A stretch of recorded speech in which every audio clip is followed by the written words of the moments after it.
In the last 20 years or so, we have become aware of something called the World Wide Web, an electronic mechanism for getting in touch with the world. It appears to have grown denser, more compelling, more involving over the years, and promises to become more so. It creates a kind of addiction for people and allows them to enter into avenues of interest to as great a depth as often they would like to go.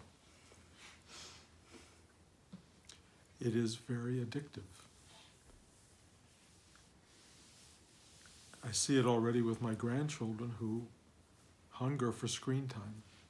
They like the games. My grandson, Elijah, wants to watch Ninja Warriors fighting, trailers for Spider-Man.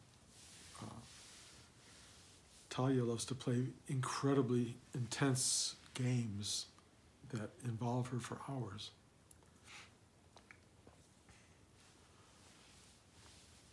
I have this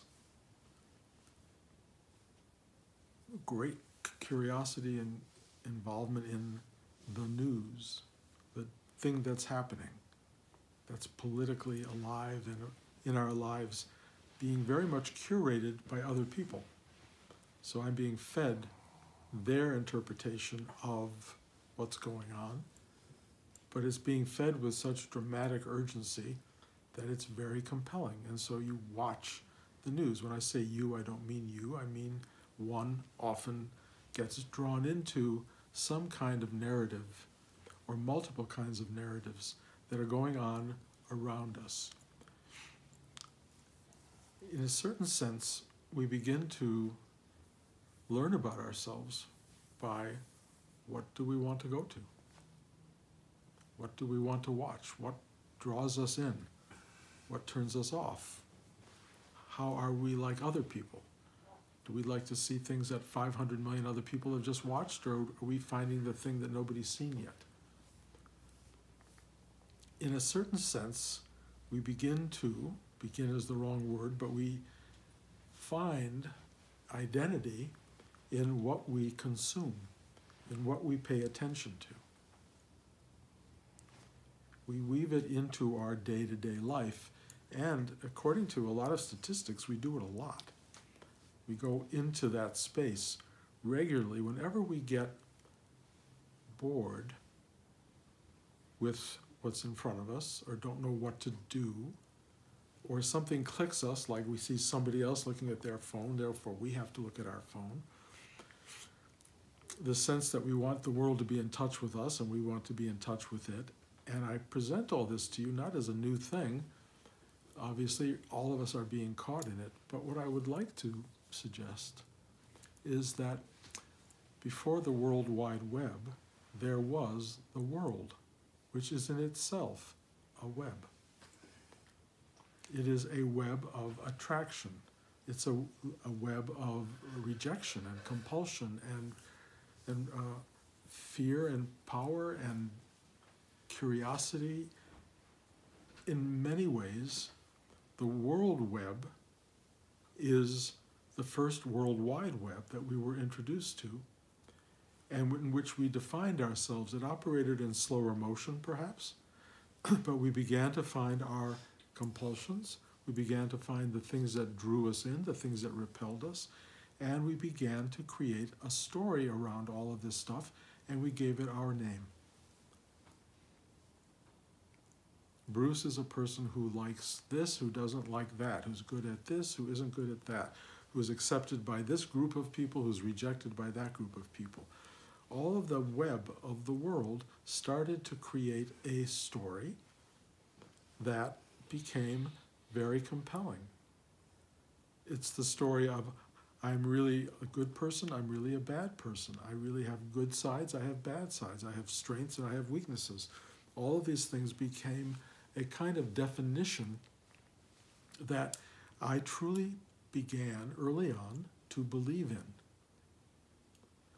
And I remember it forming when I was little. I remember having people tell me, you're so this or you're so that. And I was go, oh, I'm funny, I'm not funny, I'm really artistically creative, I'm a good actor, I'm a terrible singer. I mean, it would go on and on and on. But I formed this person. And some of the things that would come at me would be personal, coming from other people, other children, parents. Some of the stuff that came at me came from the weather, like I loved playing in the snow, or I didn't like being cold, or I loved it when it was hot, or I didn't like going outside when it was hot. All of these outer events also began to define this being that I have become. And I am something that was made by a series of choices that I have been living out and have become even more defined by as I get older. Because in a sense, you build your space in the web.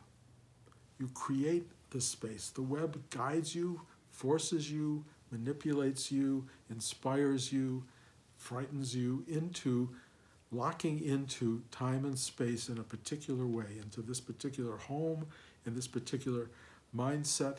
You may want to decorate your house this way or decorate it that way based on all the information that came in, but you have found your time and your space. You are who you are. And there was something that would happen when I was a kid that I called boredom, where I didn't know what to do with the next minute. I just went, nothing, there was no interaction. The universe, the World Wide Web wasn't giving me anything. There was nothing to go to. In the really early days, I didn't even have television. I didn't have anything. And my mother would say, well, go outside and play. And I wouldn't quite know what that meant. I mean, I would do it. I would go outside, and I would find myself suddenly sitting on the grass, digging, watching the ants in the ground.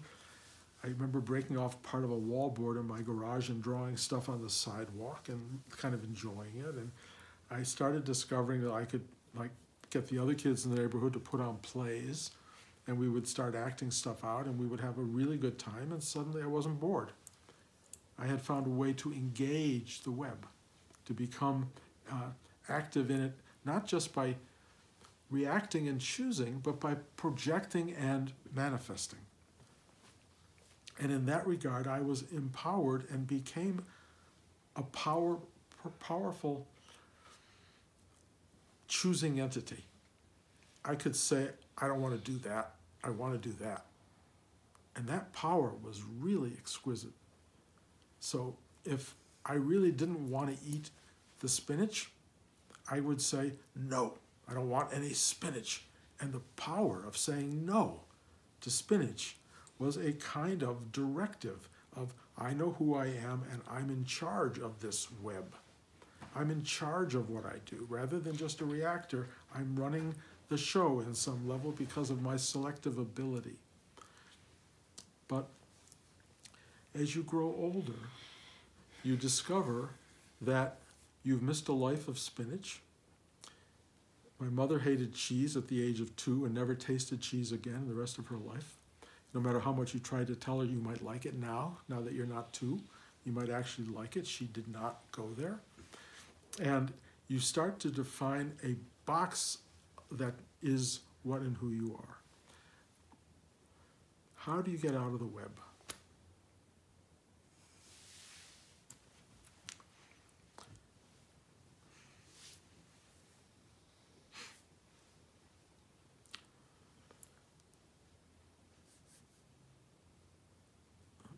Most people don't have an answer for that question.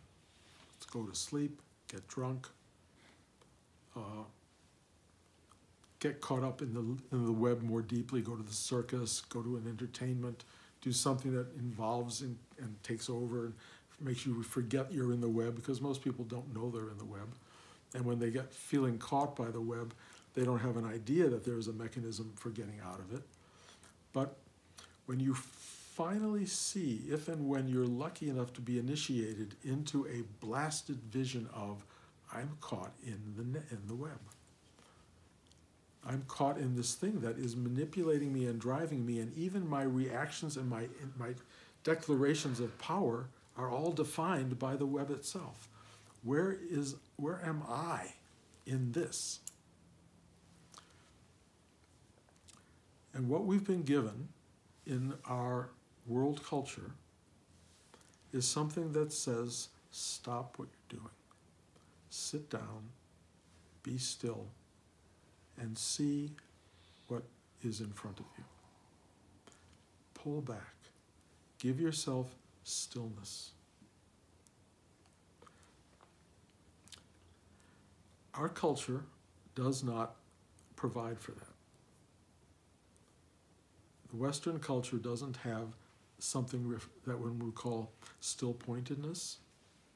We have inherited, however, something that comes from the East, which is called meditation. Meditation is turning off the web.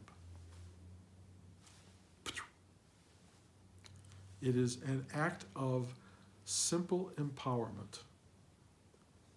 Like, I don't want my spinach, or I'm not going to eat that ice cream cone, or whatever your thing is. It is a powerful thing that allows you to go, whoa, stop.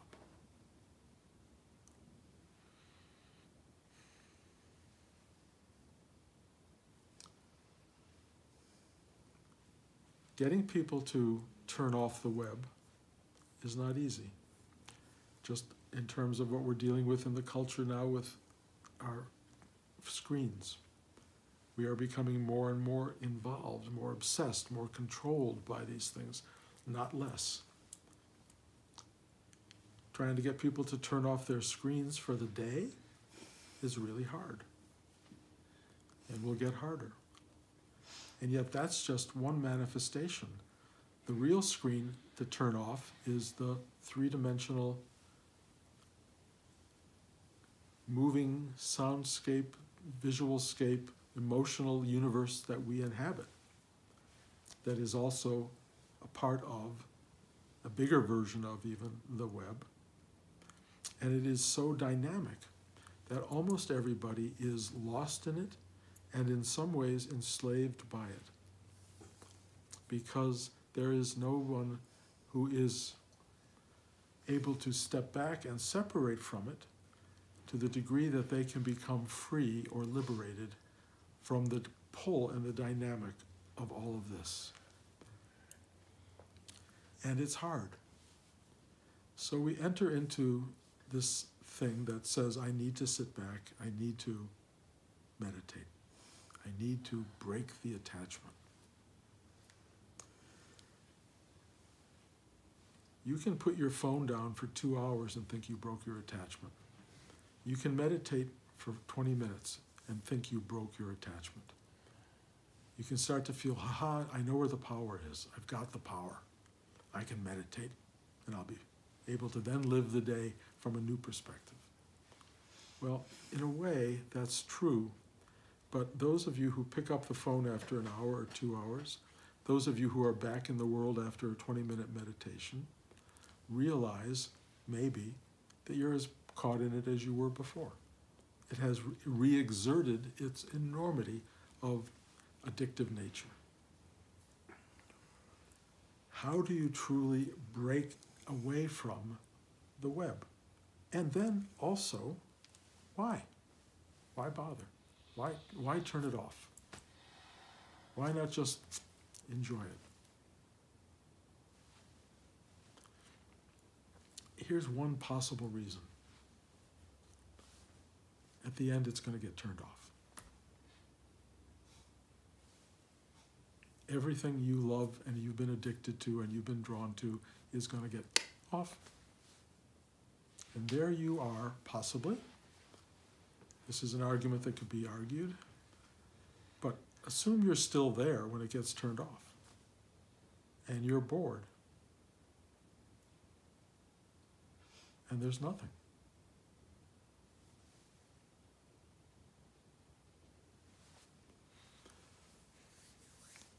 Well, it's very possible in that moment of nothingness you will discover a craven hunger for stimulation, for creation, for manifestation, for activity, for fullness, for the absolute dynamic of existence, and there you are with no existence, with no manifestation.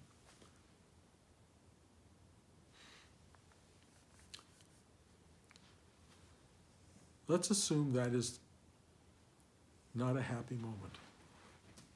The Tibetans say that that moment where they turn it off, you get to witness the clear light of reality.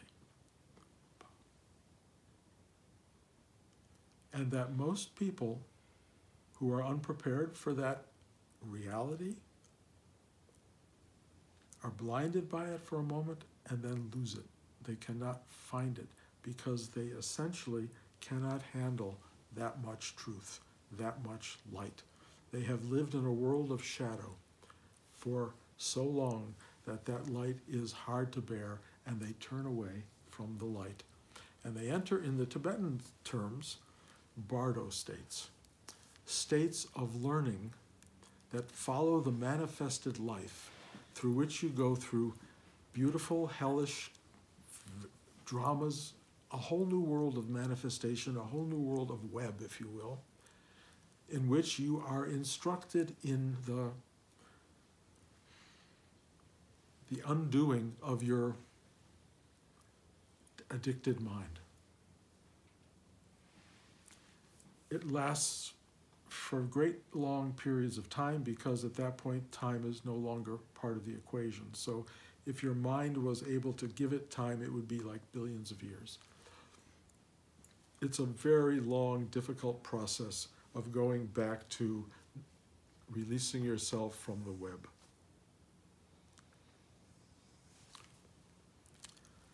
This is a story that we hear from Tibetans. I talk about that story because certainly in the early LSD period, the moment of my first LSD trip, I was there. I witnessed that, and it was the only explanation for it. And it took a very, very long time. I always claim it was 2 to 3 billion years. And I arrived back at a place of nothing, the clear light of reality.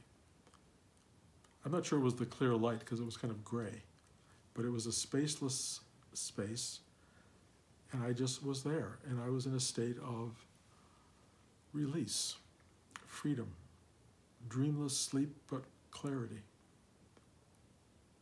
And then, as those of you who've heard this story thousands of times, something came into that space, like dropped in, like a boulder going into a still pond, but it was more like a stillness being impregnated, inseminated, and I began to break into halves and quarters and eighths and sixteenths. I just started to break into all of these possibilities, and the world reassembled itself in the most bizarre way, and I think I've described it like part of a hand and an atmosphere and a wall in my elbow, and the whole world came back, and there I was, back in time and space, back in the web.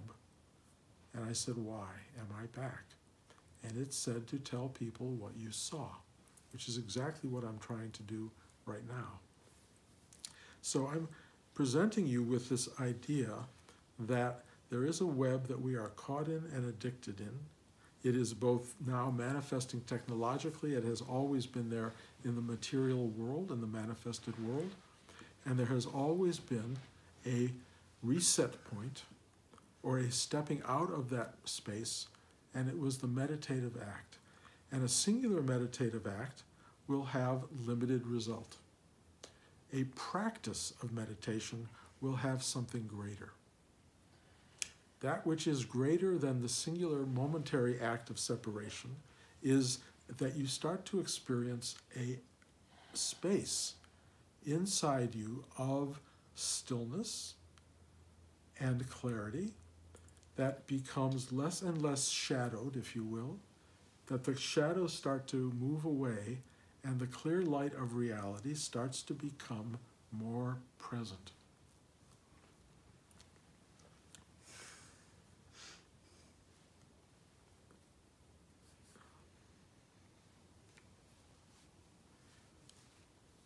You can become as addicted to that state as the state of web.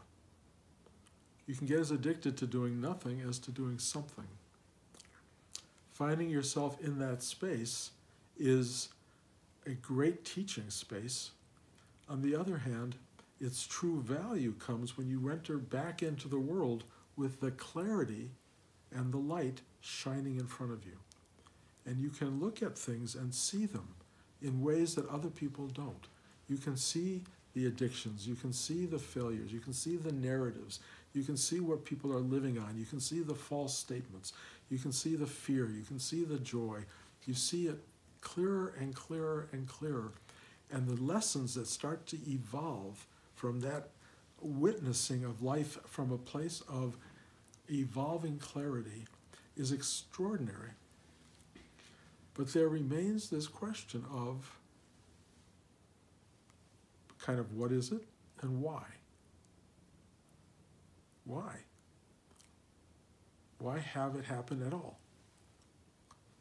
Why, if there is this space of deep silence and stillness that can see and witness and emanate bright light, why does it need to make itself known to the world? Why does it need to create us?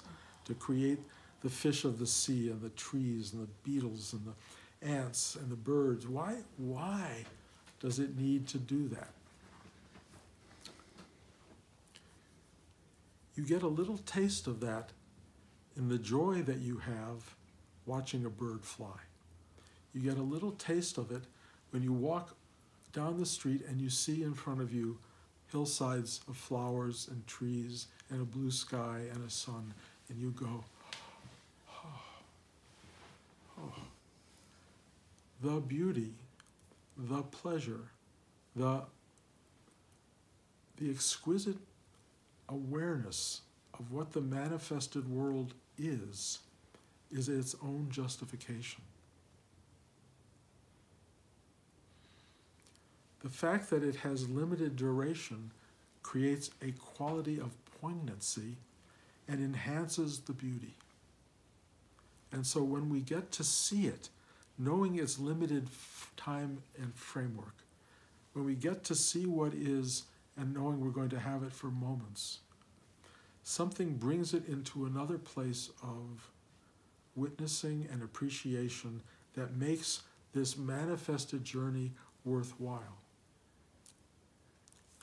But when you get caught in it, and you get addicted to it, and you start to get caught in all the nooks and crannies and crevices of the human mind, the places of envy and jealousy and wishing I had that when somebody else has it, and that you don't have the things you could have had and life didn't give you what you wanted. When that stuff comes up, which is the narrative that starts to enter into the picture of the web, then the struggle and the difficulty starts. You know, it's sort of Adam and Eve a little bit, and the temptation of the serpent, the temptation of the apple. A story I've never really liked, but really the essence of that story is that we, more than witnessing life, start to take it as ours. We become ego-identified. We want the taste. We want the hoard. We want the greed. We want to have more and more. And that starts to create awful struggle inside us. And that's when the meditative act becomes really essential, because once you realize how painful it can get, how painful loss can be, then you have to find the balance, and going deep inside is the balance. Finding this place of stillness creates a harmony that allows you to look back out at the world with clarity and see the foolishness of your attachments, of your greed, of your suffering. You start to look at it and just pull back and try to find the still point that goes, okay, what can I do? Aso.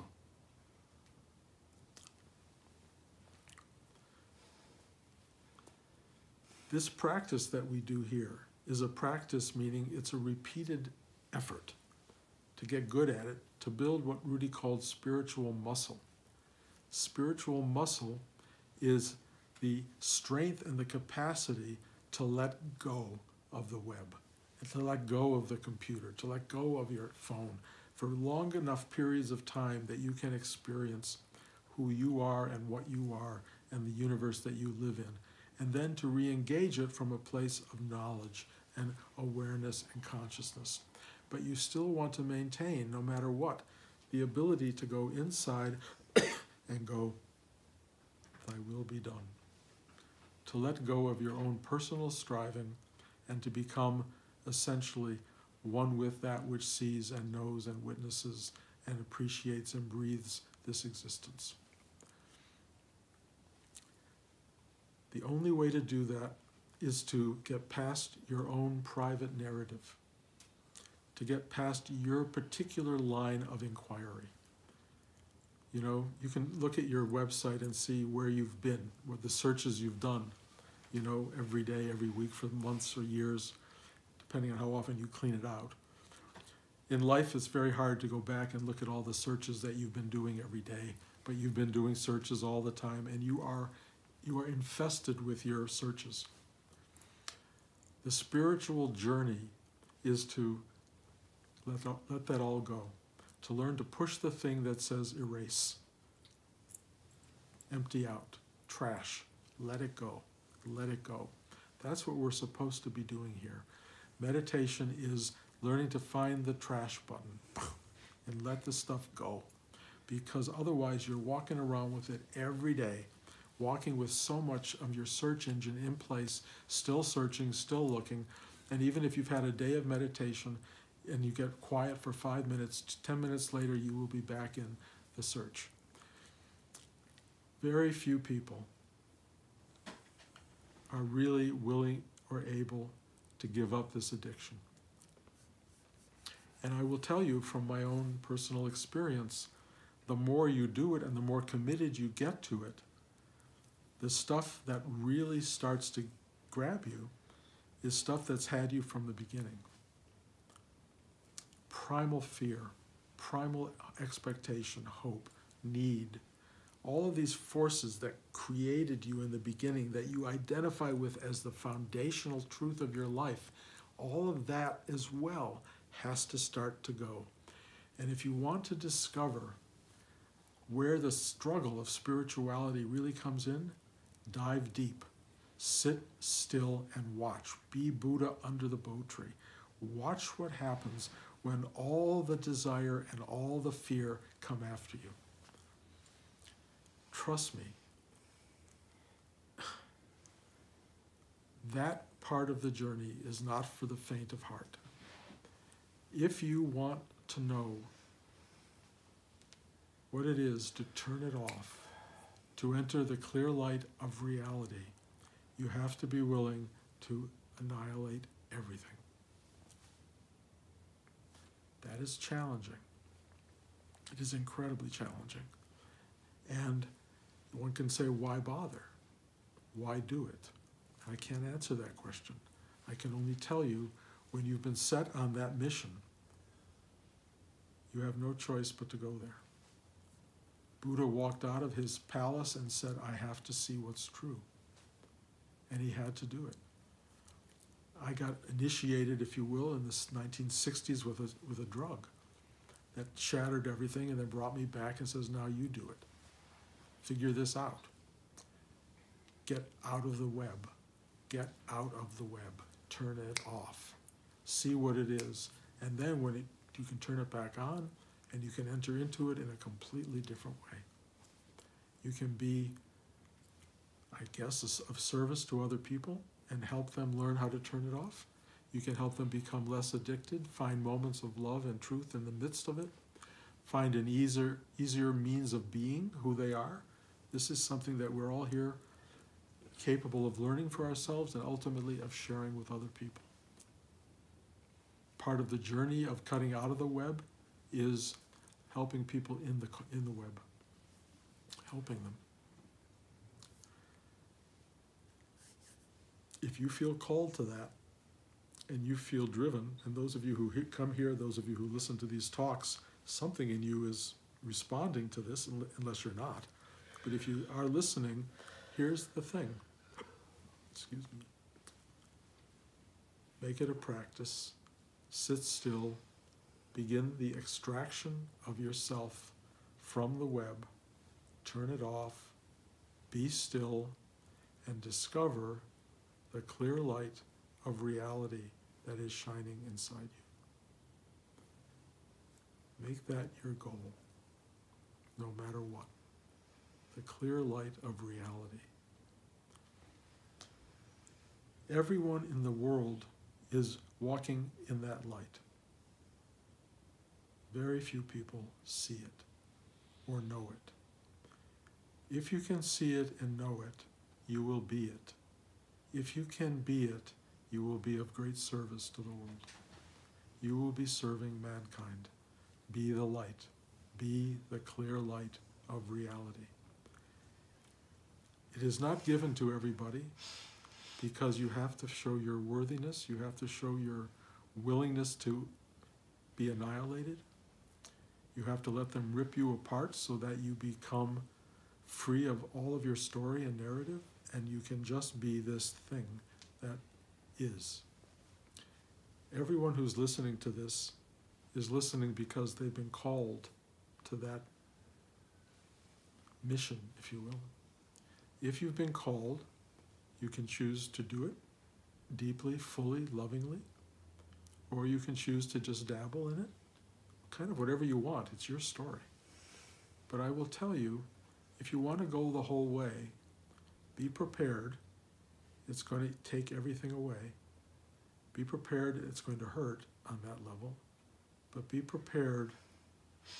The light that shines through the loss is the greatest gift, is perhaps too limited a word, but it is the greatest thing available in the nature of existence, the very core of what you already are. And if for no other reason, go there because it's who you are. And everything else is a story that's keeping you away from it. So, you can practice with your phones and your computers. Just turn them off. Just arbitrarily. You know, when you're really caught in it, turn it off. Watch what you feel. See what you feel. It's that horrible absence. This again. And this doesn't, I mean, as amazing as this is, it's not that. This thing dazzles. Turn it off. And then turn this off. In both cases, you'll feel incredible loss, an incredible sense of grasping, I guess you call it, wanting it, stimulation. And then there's this slow, still settling in to this simple place that is the ultimate refuge and the doorway to light. It's not like you just step into the clear light, because in fact you're never not in the clear light. You step into the, whatever you want to call it, the space that will allow that light to announce itself and to begin to spread through you and ultimately to free you from the darkness that you inhabit. So,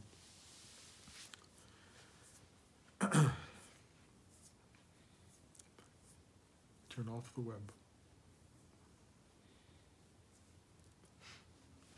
Any questions?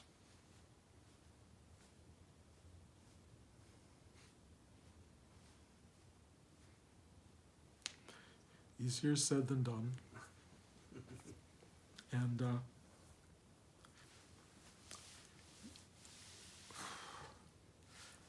I can only tell you that at this particular juncture of my life, which I have been describing recently, maybe to a point of disturbing many of you who are listening, this now is the hardest part.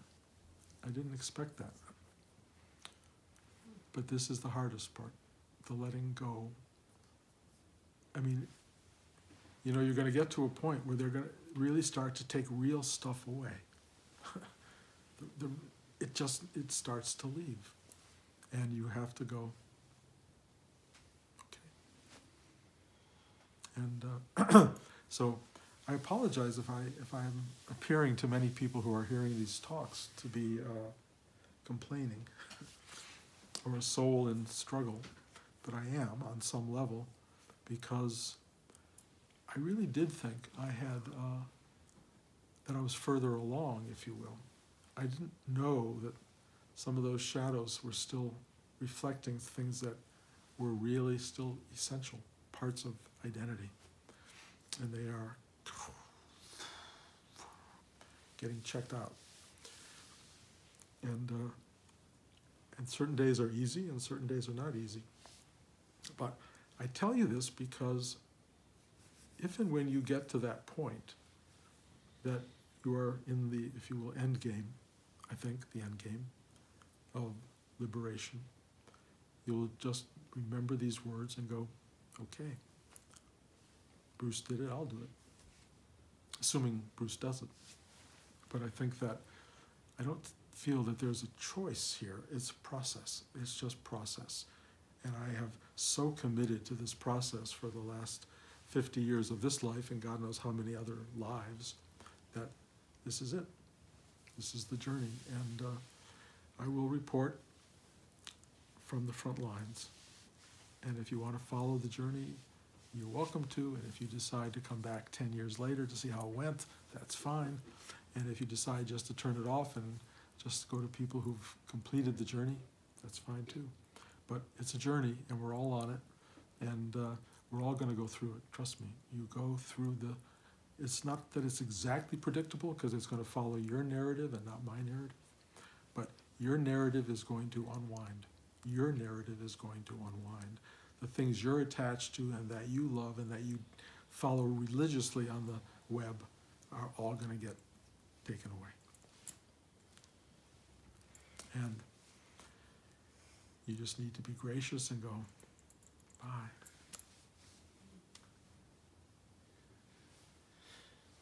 So enjoy the rainy weather. We're having a period of greening up. And thank you guys for coming. Love you.